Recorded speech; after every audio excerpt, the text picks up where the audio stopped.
Hello! For today's video, magluluto po tayo ng fried chicken ala Kentucky or ala Jollibee. Mamarinate lang siya ng 1 hour or 1 night. Depende sa'yo kung nagmamadali ka. Yung ingredients po, ilalagay ko na lang po sa description. Coat natin yung ating manok sa flour with baking soda. Start na nating i-fry.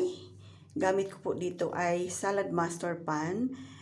Ang kagandahan lang po sa salad master is less oil siya. Kapag kinakagat mo na or kinakain mo na, nagli-less oil siya. So, napaka-healthy po ng salad master. I am not promoting, pero sinasabi ko lang, napaka-healthy talaga ng salad master. Done the first batch, and then ilalagay natin ang ating second batch.